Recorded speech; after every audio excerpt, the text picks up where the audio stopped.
Hello everyone, हमारे channel exam with Deepika पर आपका हार्दिक स्वागत है। उम्मीद है आप सब बहुत अच्छे होंगे और अपनी पढ़ाई तो पूरे जान लगाकर आप कर रहे होंगे, तो अपनी पढ़ाई करते रहिए। तो चलिए शुरू करते हैं आज की क्लास। आज की जो हमारी क्लास है ये है हमारी, आपको पता है ये हमारी यूपी स्पेशल की क्लास है, ठीक है। और इसमें हम यूपी से रिलेटेड जितने भी इम्पोर्टेंट फैक्ट्स हैं वो हम कवर करते हैं। और आपका यूपी का कोई भी एग्जाम हो, चाहे वो आपका आरओ एआरओ है, चाहे वो आपका यूपी ट्रिपल एससी का कोई भी एग्जाम है, ठीक है, तो उसके लिए आपकी क्लास बहुत इंपॉर्टेंट है। चलिए शुरू करते हैं। हमारा पहला क्वेश्चन है, उत्तर प्रदेश राज्य का भारत में क्षेत्रफल की दृष्टि से कौन सा स्थान है? तो देखिए आप सभी को पता है कि उत्तर प्रदेश का क्षेत्रफल की दृष्टि से भारत में चौथा स्थान है। और जनसंख्या की दृष्टि से बात करते हैं तो जनसंख्या की दृष्टि से जो उत्तर प्रदेश का स्थान है पहला है, ठीक है। चलिए नेक्स्ट क्वेश्चन देखते हैं। क्वेश्चन है, उत्तर प्रदेश की सीमा रेखा भारत के कितने राज्यों से मिलती है? बहुत अच्छा क्वेश्चन है। तो देखिए उत्तर प्रदेश की जो सीमा है वो भारत के 8 राज्यों से मिलती है। अब 8 राज्य कौन कौन से हैं, देखिए इसलिए आपके सामने मैप रखा गया है, ठीक है। ये उत्तर प्रदेश का मैप है जो येलो कलर में आपको नजर आ रहा है। अब आपको देखना है, ये टच देखना है। तो देखिए किस किस से मिलता है, तो देखिए हम काउंट कर लेते हैं। सबसे पहले मिलती है उत्तराखंड से, सबसे किससे, उत्तराखंड से, ठीक है। उसके बाद आगे देखिए मैप में हिमाचल प्रदेश से, क्या है दूसरा, हिमाचल प्रदेश है, ठीक है। नंबर 3 की बात करते हैं। ओहो देखिए आगे देखिए तीसरा ये पंजाब दिखाया हुआ है नजदीक। देखिए पंजाब से उत्तर प्रदेश की सीमा नहीं लगती है, हरियाणा, हरियाणा से उत्तर प्रदेश की सीमा लगती है, ठीक है। अब बात कर लेते हैं राजस्थान। देखिए राजस्थान की बात कर लेते हैं। राजस्थान से उत्तर प्रदेश की सीमा लगती है। फिर क्या आता है, मध्य प्रदेश। ये आपको इसलिए लिखा रही हूँ ताकि आपको याद रहे, लिखेंगे तो आप याद रहेगा, ठीक है। उसके बाद किससे लगती है, छत्तीसगढ़ से, ठीक है, छत्तीसगढ़ हो गया। 7 नंबर पे क्या आता है आपका, झारखंड आता है, ठीक है। तो ये झारखंड से लगती है। आगे किससे लगती है, ये लगती है बिहार से। तो देखिए ये बिहार, ये आपसे पूछा गया है राज्यों से, तो ये आपके राज्य हैं 8, इन राज्यों से लगती है। परंतु आप यूटी की बात करें तो यूटी में किससे लगती है, आपको पता है यहाँ छोटा सा दिल्ली आपको नजर आ रहा होगा, ठीक है। तो दिल्ली से लगती है उत्तर प्रदेश की सीमा। और इंटरनेशनल की बात करें तो किससे लगती है अंतरराष्ट्रीय सीमा, ये आपकी नेपाल से लगती है, ठीक है। ये रहा नेपाल। तो ठीक है, तो आपने देख लिया। आपसे यदि राज्य पूछे जाए तो आपको ये 8 राज्य देखने हैं कि इन 8 राज्यों से लगती है। यूटी की बात करते हैं और आपसे कहें यूटी सहित, ठीक है, यूटी मतलब यूनियन टेरिटरी, ठीक है। तो यूनियन टेरिटरी सहित लगेंगे आपकी 9 से। और आपके कहें कि टोटल ही अंतरराष्ट्रीय यूटी और राज्यों में टोटल सीमा कितनों से लगती है, तो वो हम अंतरराष्ट्रीय सीमा को भी मिला लेंगे, वो हमारी 10 राज्यों से, यूटी से और देश से लगेगी, ठीक है। चलिए अगला प्रश्न देखते हैं। उत्तर भारत का सबसे उत्तरी जिला कौन सा है? तो देखिए ये मैंने आपको इससे पहले भी कई बार रिवाइज करवाया है। आप हमेशा ये रखा करें, पूर्व पश्चिम उत्तर और दक्षिण। आप हमेशा इसको लेके चलेंगे तो आप कभी नहीं भूलेंगे कि इसका पूर्वी उत्तरी दक्षिणी और कौन सा है। तो देखिए इसमें पूछा है सबसे उत्तरी, ये वाला आपसे पूछा गया है। परंतु आपको पता होगा उत्तर प्रदेश की जो सबसे पूर्वी सीमा है वो कहाँ है, सबसे पूर्वी जिला वो क्या है, बलिया। पश्चिमी कौन सा है, ये है शामली। उत्तरी की बात करते हैं, उत्तरी है आपका सहारनपुर। दक्षिणी की बात करते हैं, ये है सोनभद्र। आप ये हमेशा याद रखिएगा कि जब भी आपसे ये पूछा जाए तो इन चारों को आप हमेशा याद रखिए। तो देखिए पूर्व में क्या है बलिया, पश्चिम में क्या है शामली, उत्तर में क्या है सहारनपुर और दक्षिण में क्या है सोनभद्र। ये उत्तर प्रदेश और पूर्व पश्चिम उत्तर दक्षिण जिले हैं कि उत्तर प्रदेश में। तो सबसे लास्ट वाले जो जिले हैं वो कौन कौन से हैं, ठीक है। तो चलिए इस प्रश्न का आंसर आपका सहारनपुर होता है। चलिए नेक्स्ट क्वेश्चन है, उत्तर प्रदेश राज्य विधानसभा का गठन कब हुआ था? तो देखिए ये गठन हुआ था आपका जुलाई 1937 में, ठीक है। चलिए नेक्स्ट क्वेश्चन देखते हैं। उत्तर प्रदेश में वर्तमान में कुल जो नगर निगम है उनकी संख्या कितनी है? देखिए वर्तमान में जो उत्तर प्रदेश में नगर निगम है उनकी संख्या है 17। अभी कितने हैं? 17 नगर निगम है। अगला प्रश्न देखते हैं। अच्छा एक और बताइए, उत्तर प्रदेश में मंडल कितने हैं?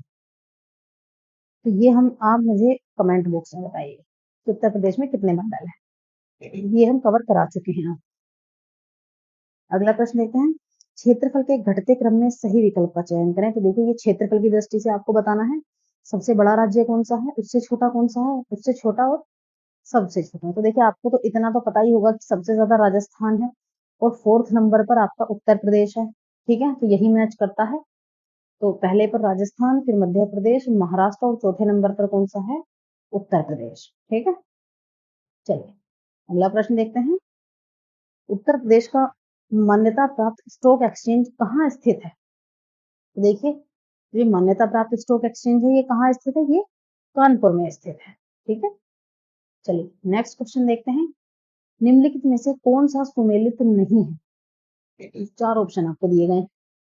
Scooter India Lucknow, modern bakeries Kanpur, उर्वरक कारखाना आंवला बरेली, ये ठीक है दोनों के लिए। सीमेंट उद्योग की बात करें तो सीमेंट उद्योग जो है वो मिर्जापुर के लिए ठीक है। ठीक है, और बरेली में उर्वरक कारखाना है। ठीक है, तो ये बाकी इसके लिए है। Scooter India Lucknow, modern bakeries Kanpur, उर्वरक कारखाना बरेली और आंवला, आंवले के लिए देखिए प्रतापगढ़ भी प्रसिद्ध है। ठीक है, आंवले के उद्योग के लिए सबसे ज्यादा जो आंवला होता है वो प्रतापगढ़ में ही होता है। और सीमेंट उद्योग की बात करें तो मिर्जापुर। चलिए अगला प्रश्न है। उत्तर प्रदेश के प्रथम लोक आयुक्त कौन थे?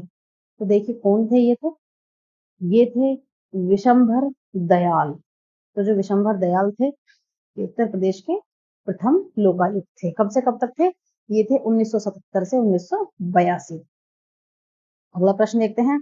उत्तराखंड बनने से पहले उत्तर प्रदेश राज्य विधान सभा सदस्यों की संख्या कितनी थी? तो देखिए ये कितनी थी? 425। वर्तमान में कितनी है? 403। चलिए अगला प्रश्न देखते हैं। उत्तर प्रदेश राज्य का पुनर्गठन कब हुआ था? तो देखिए पुनर्गठन की बात करते हैं।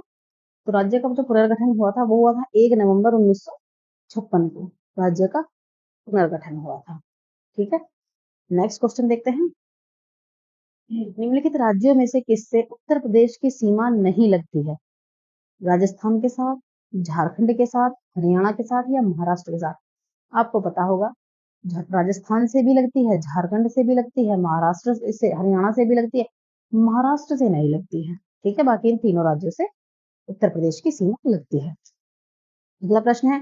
बुंदेलखंड आर्थिक क्षेत्र में जनपदों की संख्या कितनी है? जो बुंदेलखंड आर्थिक क्षेत्र है इसमें कितने जनपद हैं? इसमें है 3 जनपद।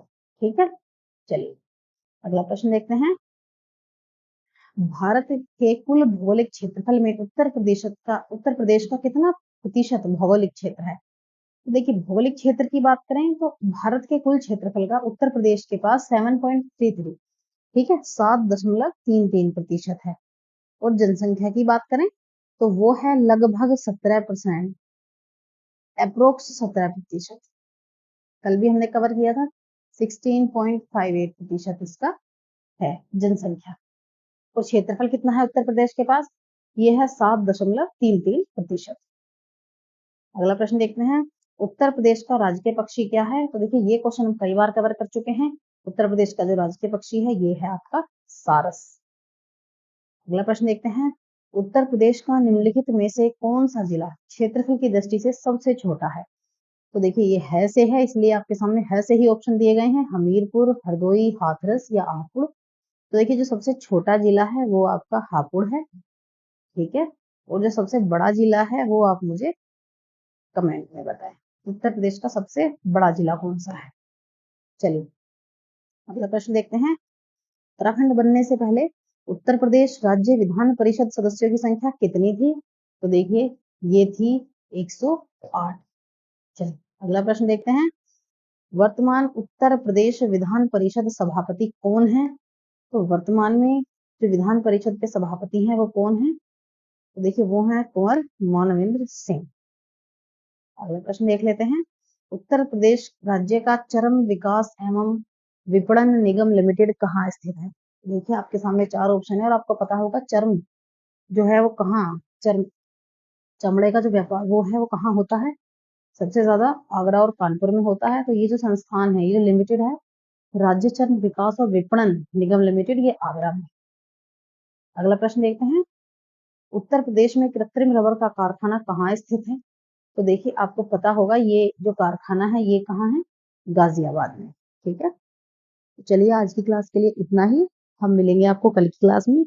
तब तक के लिए आप अपनी पढ़ाई अच्छे से करते रहिएगा, रिवीजन जरूर करते रहिएगा। देखिए आपका सिलेक्शन इस बात पर निर्भर नहीं करता कि आपने कितना पढ़ा है, ठीक है, ये मैटर करता है आपने कितनी बार पढ़ा है, यानी मल्टीपल टाइम। जितनी बार आप रिवाइज करेंगे वही चीज आपके एग्जाम में काम आएगी, वही तभी आप एग्जाम क्रैक कर पाएंगे। ठीक है, तो चलिए, अच्छा यदि हमारी वीडियो आपको हेल्पफुल लगती है तो आप हमारे चैनल को सब्सक्राइब करें, वीडियो को लाइक एंड शेयर जरूर करें। ठीक है, तो चलिए मिलते हैं नेक्स्ट क्लास में। Thanks for watching.